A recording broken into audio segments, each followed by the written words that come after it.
Okay, let's dive into one of the most incredible systems you've got. Your body's personal, always-on defense force, the immune system.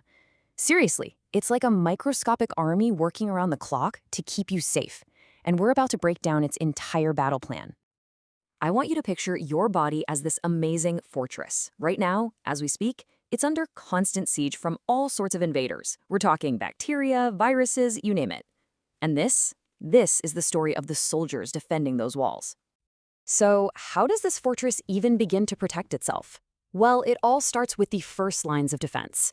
These are the walls and the guards, designed to stop any and all intruders right at the gate, before they can even get inside. And really, the entire immune strategy boils down to two main approaches.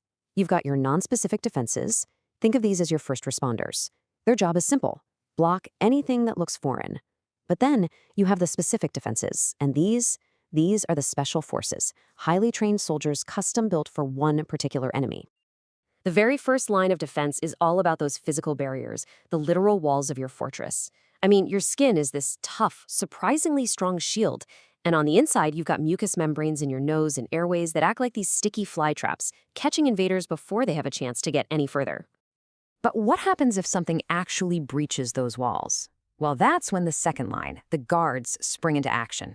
You've definitely seen their handiwork. That swelling and redness from inflammation, that's blood and reinforcements rushing to the scene.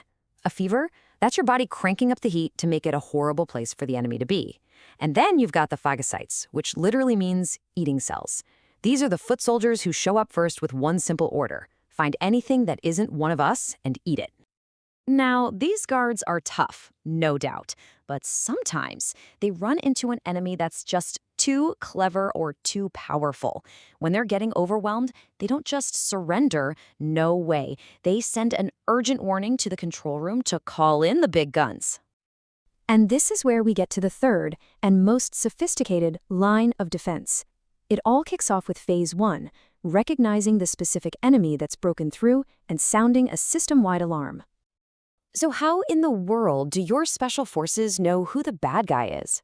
They look for something called an antigen. An antigen is just a unique protein on an invader's surface, and the best way to think about it is like an enemy's uniform or their special insignia.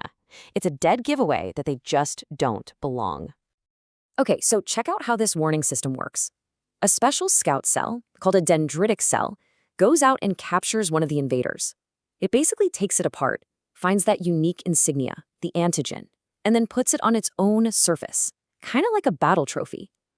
Then it travels to the control room to show this enemy uniform to the generals of the immune army, the T cells.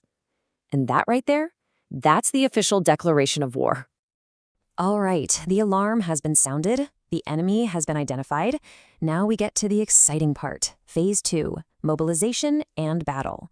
It is time to unleash the ultimate counterattack. Let's meet the key players, the special forces. First up, you've got the CD4 plus T cell. We'll call this one the general, because its job is to organize the entire immune response.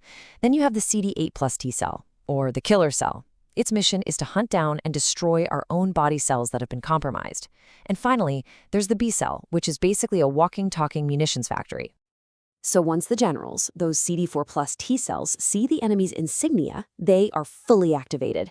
But here's the thing, they don't actually do the fighting themselves. Oh no, they're the command center, sending out chemical orders to mobilize every single part of the specific immune army. On the general's command, the killer T cells are deployed. Their mission is both precise and absolutely ruthless. They patrol the body, scanning for any of our own cells that are showing that enemy antigen. And when they find one, they eliminate it on the spot. It's harsh, but it's the only way to stop the invader from making more copies of itself. At the exact same time, the B cells get their orders, and they transform into these incredible munitions factories. They start pumping out billions, and I mean billions, of tiny Y-shaped weapons called antibodies. Each and every antibody is like a custom-made smart bomb designed to lock onto that one specific enemy antigen and take it out of the fight. Okay, the battle's been won, the invaders are gone. But the war isn't quite over yet. Now we head into the final phases, cleaning up the battlefield and, most critically, creating a memory so this particular enemy can never, ever pull off a surprise attack again. First things first, demobilization. You see, an immune response that goes on forever can actually start damaging your own body. So once the threat is gone, special suppressor T cells come in. They're the peacemakers. They send out the all-clear signal, telling the army to stand down and stop the attack.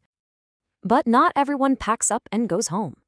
A small group of those battle-hardened T cells and B cells stick around for the long haul. They become memory cells. Think of them as the veterans of the war, holding the blueprint of that enemy forever. They are the guardians of your future immunity. And this memory is what gives you what we call active immunity. You earned it. Your body fought the battle, it created the memory cells, and now it is ready if that enemy ever shows up again. It's what happens after you get sick or when you get a vaccine.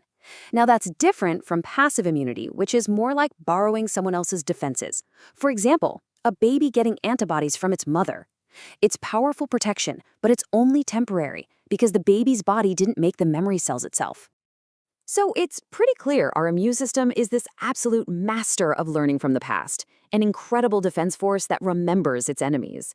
But that leaves us with one final really important question. What happens when it has to fight an enemy that's a master of disguise?